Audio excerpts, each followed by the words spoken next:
Olá, meu amigo, minha amiga, estudante do portal Criativamente. Estamos aqui iniciando mais uma videoaula da nossa playlist Modelagem de Dados. E retomamos nesta videoaula o exercício 7 que tratamos na videoaula passada, em que produzimos o projeto conceitual, produzimos o projeto lógico e chegamos até as tabelas, uma proposta de construção das tabelas, sempre lembrando que esse não é o projeto físico, isso aqui é só uma visualização de como as tabelas serão compostas e serão alimentadas. E no transcorrer da videoaula passada, nós identificamos problemas na nossa modelagem de dados.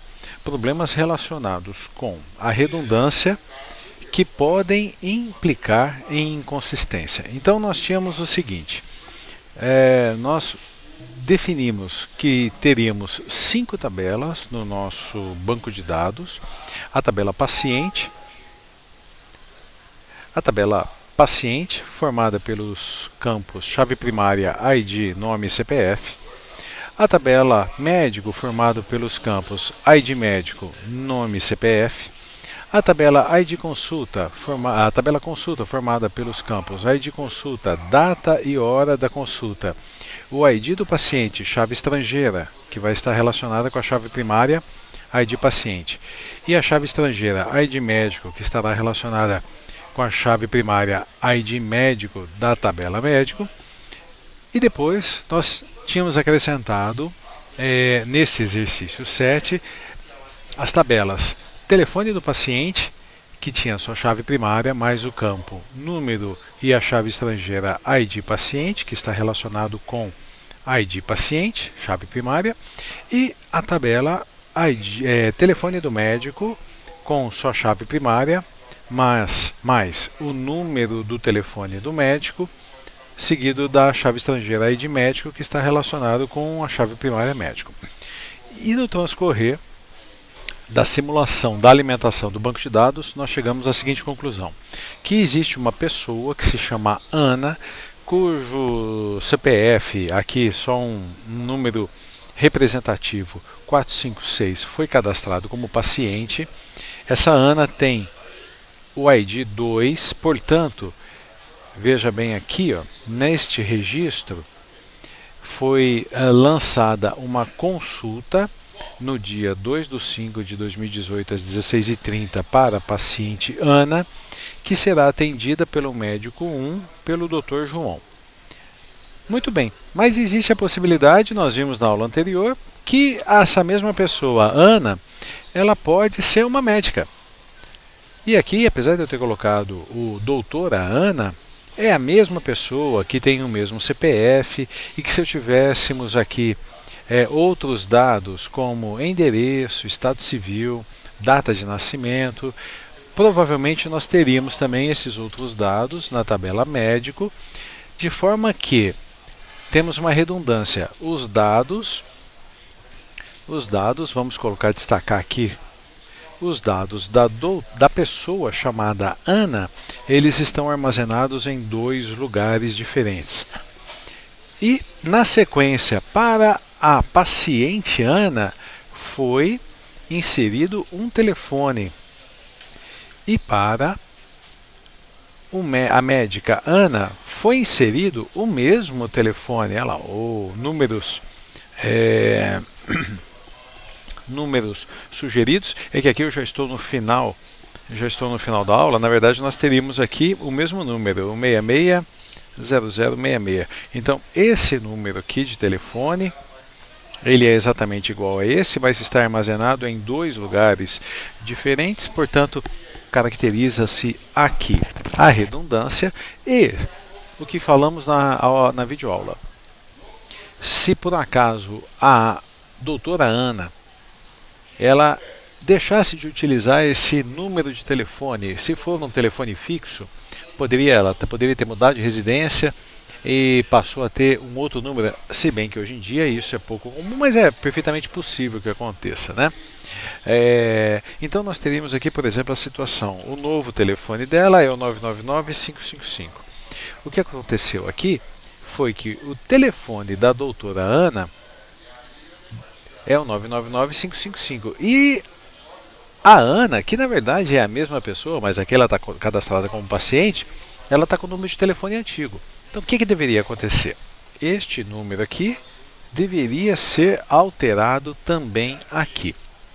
E nós não podemos perder de vista o seguinte, nós estamos aqui com um mínimo de registros em cada uma das tabelas. Imagine esse banco de dados alimentado com uma quantidade grande de pacientes, né? E provavelmente situações como essa numa aplicação destinada a simples agendamento de consultas ou num sistema comercial destinado à compra, venda de produtos, prestação de serviços, escolas, em qualquer hospitais, em qualquer ramo de atividade em que nós apliquemos o uso de um sistema de informação, nós podemos cair em situações de redundância que gerarão inconsistência. Então o que nós temos aqui, ó, este registro trata dos mesmos dados, dos dados da mesma pessoa, que esse outro azul de baixo, isso se chama redundância. Aqui nessa cor, nesse roxo, também nós temos a redundância, no entanto, o que deveria ser igual, por algum motivo, corre o risco de ficar diferente. Como eu descrevi, tinha que ser, esse número de telefone tinha que ser igual, mas foi atualizado só em um dos lugares, ficou diferente. É a redundância gerando inconsistência. Então o que nós vamos fazer agora é remontar um projeto conceitual. Tenho aqui 2 BRs modelos, eu vou deixar aqui o errado e vou produzir aqui nesta outra instância do BR modelo a versão correta e depois nós vamos gerar o lógico e vamos gerar também a visualização das tabelas para nós vermos como resolver esse problema. Então o ponto de partida vai ser o seguinte, ó, preciso pensar agora que eu não tenho duas entidades diferentes, médico e paciente. Eu terei uma única entidade que eu posso chamar, por exemplo, de cadastro, mas também posso chamar de pessoa, que eu estaria cadastrando pessoas. Então pessoa, toda entidade ela vai ter o seu atributo identificador e além disso tanto o paciente quanto o médico tem CPF e nome. Então vamos inserir aqui o nome e vamos inserir aqui, trazer para baixo, aqui o CPF. Dá um clique aqui, vou atualizar isso. Então aqui nós vamos cadastrar tanto pacientes como médicos, com uma grande diferença. Se a Ana já está cadastrada como pessoa, eu não precisarei cadastrar a Ana paciente, não precisarei cadastrar a Ana médico. Eu terei apenas o cadastro da Ana. Na sequência nós vamos ver como é que nós vamos indicar isso como na relação com a consulta. Muito bem, vamos aqui em cima agora. Todo paciente pode ter nenhum telefone, mas pode ter vários. Todo médico pode ter nenhum telefone, mas pode ter vários. O que implica dizer que toda pessoa pode ter nenhum telefone, mas pode ter vários. Portanto, eu vou adicionar uma nova entidade que agora vai se chamar simplesmente telefone, porque eu não preciso mais destacar telefone do paciente ou telefone do médico. E também não preciso destacar telefone da pessoa, né? Simplesmente telefone. Toda entidade tem o seu atributo identificador, portanto esse vai ser o ID telefone. E todo telefone tem o seu número. Muito bem. E agora eu digo o seguinte, que toda pessoa tem telefone. No entanto, uma pessoa pode ter nenhum, mas pode ter vários telefones, e um telefone ele vai ser exclusivo de uma pessoa. E é claro que alguém poderia levantar a seguinte situação: mas um telefone fixo não pode ser o de 2 ou mais pessoas? Poderia, mas nós não vamos fazer essa abordagem agora, em função do foco que estamos dando, que é evitar essa duplicidade, essa redundância entre médico e paciente. Mas garanto que posteriormente nós vamos fazer a abordagem sobre, por exemplo, o telefone não ser exclusivo de uma pessoa, ser de duas ou mais pessoas. Mas por enquanto é essa abordagem que nós vamos utilizar. Eu vou dar um clique aqui no salvar e esse vai ser o projeto conceitual. Eu já tinha o nome aqui e eu vou colocar assim, ó, só para diferenciar. Correto, porque o meu projeto conceitual 7 está aberto aqui. Muito bem, e agora nós temos o seguinte, uma entidade chamada consulta.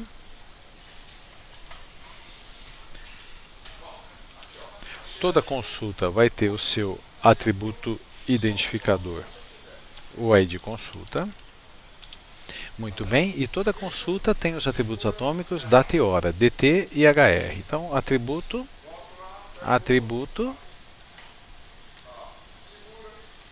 vou dar um Ctrl O aqui para ajustar.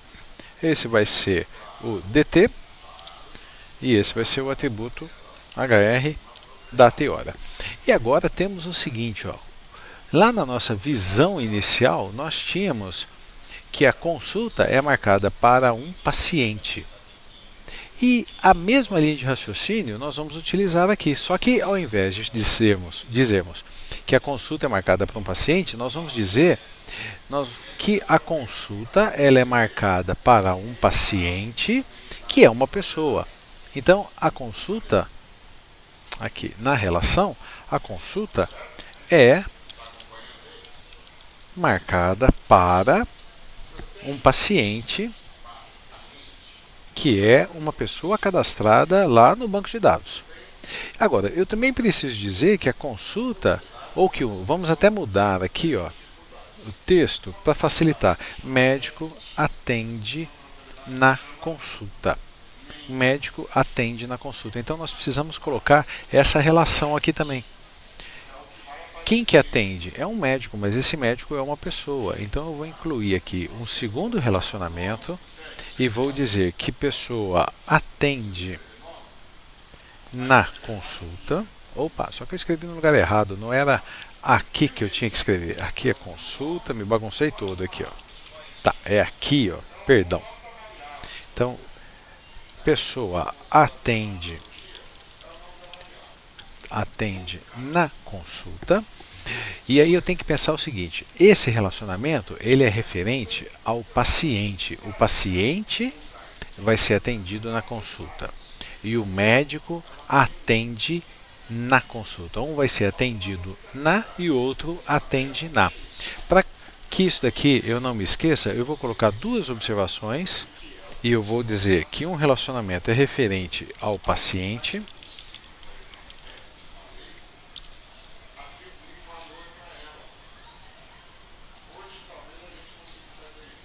e eu vou colocar uma outra observação aqui do lado, dizendo que esse relacionamento ele é referente ao médico.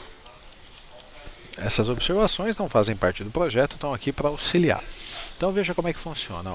Em uma consulta é marcada para um paciente. Então eu vou entender aqui, ó, vou ler pessoa como sendo o paciente. Uma consulta é marcada para um paciente.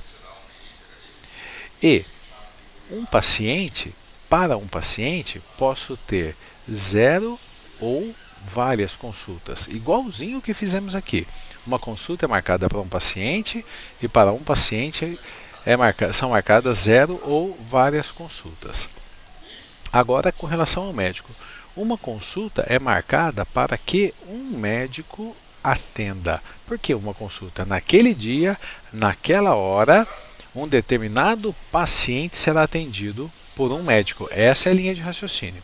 Agora, para uma pessoa que estamos agora tratando como médico, eu posso ter nenhuma consulta agendada ou posso ter várias.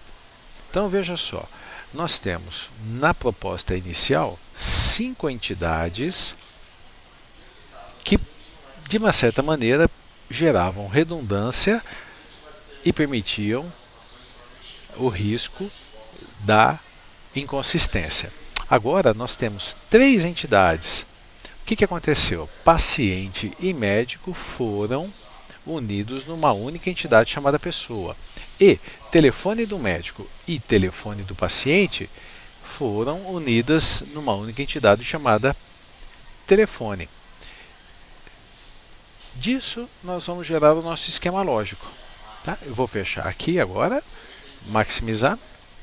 Disso eu vou gerar o esquema lógico e perceba que nós temos uma tabela chamada telefone. Só um minutinho, deixa eu mudar aqui. Uma tabela chamada telefone com a chave primária ID telefone, o número do telefone e o ID da pessoa. A tabela pessoa com ID pessoa, nome e CPF. E a tabela consulta que tem o ID consulta, data e hora. E aí eu tenho duas chaves estrangeiras com o mesmo nome, ID pessoa e ID pessoa. Não se esqueça que isso foi gerado automaticamente. No entanto, uma das chaves estrangeiras se refere ao paciente. Então, manualmente, eu vou alterar aqui e esse vai ser o ID do paciente. Enquanto que a outra chave estrangeira se refere ao médico. Portanto, manualmente, ID médico. E assim nós concluímos o nosso projeto lógico. Então, vou chamar isso de lógico 07. Já tem um arquivo com esse nome, eu vou colocar lógico 07. Correto? Muito bem. E vou voltar a trabalhar lá no Excel. Deixa eu colocar do jeito lá de cá. Eu vou voltar a trabalhar no Excel. E até colocar aqui ao lado, né, dessa primeira visualização que nós fizemos, para depois nós compararmos. Então, o que teremos agora? Deixa eu utilizar aqui metade da nossa área de trabalho e a outra metade. Então, nós teremos uma tabela chamada telefone, uma segunda tabela chamada pessoa e uma terceira tabela chamada consulta. Telefone vai ter o seu ID telefone, pessoa, ID pessoa e consulta, a chave primária, ID consulta.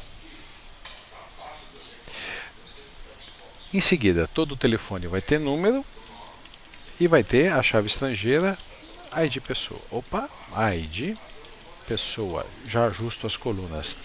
Toda pessoa vai ter, seguindo aqui o nosso projeto lógico, nome e CPF, e toda consulta vai ter data, hora, o ID do paciente e o ID do médico. Muito bem, vamos dar uma organizada nesses campos. Largura das colunas, vamos colocar aqui 15. Acho que deve ser necessário, deve ser suficiente. Se não for, a gente aumenta um pouquinho. Então, bordas.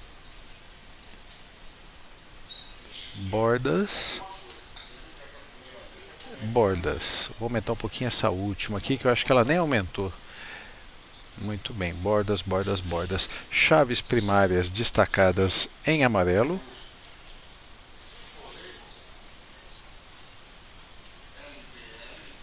Chaves estrangeiras destacadas em cinza ou o pratinho aqui. Então, clique no salvar. Muito bem, e agora o que nós fizemos aqui? Nesta situação inicial, eu vou transportar para cá, fazendo a acomodação correta dos dados. Então eu tinha dois pacientes, ou melhor, agora duas pessoas, o Wagner e a Ana. Então, vou colocar aqui, ó. O Wagner, CPF 123, a Ana, CPF 456, e agora eu vou precisar aqui, ó, essa Ana já está cadastrada, mas o João não, então nós vamos ter aqui também o João 789, e eu vou selecionar isso, vou colocar uma grade aqui só para ficar. E aqui vai ser gerado o ID 1, 2 e 3. Muito bem. Telefones. O paciente 1, o Wagner, ele tem o telefone tal. Então, só para facilitar minha vida, eu vou copiar e colar. Ele é do paciente 1. esse telefone 2, aqui eu só vou fazer a correção, eu vou colocar o mesmo número para o telefone da Ana. Então, esse número de telefone aqui, eu vou cadastrar, ele se refere a Ana, portanto, a pessoa 2, depois eu corrijo aqui a formatação, e aqui eu tenho um telefone do médico 1, que é do João. Então, vou pegar esse número de telefone, eu vou colocar aqui, e agora o João é a pessoa 3. Vamos aqui aplicar. Opa! Aqui vou copiar a formatação. Serão gerados 1, 2 e 3, né? Então, o telefone do Wagner, o telefone da Ana, o telefone do João. E aqui nós vamos agendar as consultas. Então, veja só, no dia 2/5, vou copiar e colar para cá, o paciente 1, olha, o paciente 1 era o Wagner. O Wagner é a pessoa 1, então o paciente 1 será atendido pelo médico 1, que é o João. Agora, o médico João é a pessoa 3. E vai ser gerado aqui o ID número 1. Eu só quero que vocês se atentem ao seguinte, na verdade, isso daqui não vai existir, eu só estou transportando os dados para cá de maneira organizada. O banco de dados seria alimentado aqui. Então, por exemplo, essa segunda consulta, no dia 2/5, quem que seria atendido? O paciente 2, que era a Ana. Então, aqui eu tenho que pensar, quem que é o 2? Coincidentemente, é a Ana, que vai ser atendida pelo Dr. João. O Dr. João, agora, ele é a pessoa 3. O ID médico, que na verdade se refere à pessoa, é o 3. Gerou o ID número 2 aqui. E aí nós temos mais uma situação, que no dia 10/5, o paciente Wagner, então quando eu vier aqui o paciente Wagner, será atendido pelo médico 2, Ana. Então, quando eu vier aqui colocar o médico, eu vou buscar a Ana e passou a ser 2. Passou a ser 2. Dá um clique aqui no salvar. E o que nós temos? Os nomes das pessoas foram cadastrados uma única vez. Antes, nós tínhamos aqui a possibilidade de cadastrar o nome de qualquer pessoa em 2 lugares distintos. Não temos mais essa possibilidade. Os nomes são cadastrados uma única vez. Portanto, se qualquer dado cadastral aqui fosse feito na Ana, seria feito única e exclusivamente uma vez. E se a Ana, por exemplo, a Ana não tem mais aquele número de telefone, eu posso simplesmente, Ana, pessoa 2, eu posso simplesmente excluir esse número de telefone. E aí, como a Ana está cadastrada uma única vez, pronto, a Ana não tem mais telefone. E poderia cadastrar para ela um outro número, e vai ser gerado o ID número 4. E, por exemplo, o Wagner teve o seu número de telefone alterado. Pessoa 1, Wagner, o telefone não é mais esse, aí eu vou alterar 773322. Veja, não há mais redundância, não há mais o risco de inconsistência. Essa estrutura de banco de dados, bem menor, neste caso, ela está correta. Ela não tem redundâncias e não há possibilidade alguma de inconsistência nesse banco de dados. Então, assim, nós corrigimos uma leitura inicial feita para a proposta de desenvolver um banco de dados para agendar consultas médicas com os telefones de pacientes e médicos. Nessa nova estrutura aqui, fizemos a releitura e a correção nessa nova estrutura. Então eu espero que você tenha entendido todo esse processo, que tenha gostado da videoaula e nos encontramos na próxima, na sequência dos nossos exercícios. Um forte abraço.